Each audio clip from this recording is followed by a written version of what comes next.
amazed to see how they handle the Lyceum at this small age. Actually कसं असतं माहितीये का, हे रक्तातच असायला लागतं. महाराष्ट्र म्हटल्यावर हा गुण पाहिजेच, बरोबर की नाही?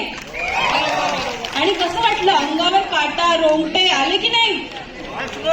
एक बार हो जाए जय महाराष्ट्र. Teachers, can we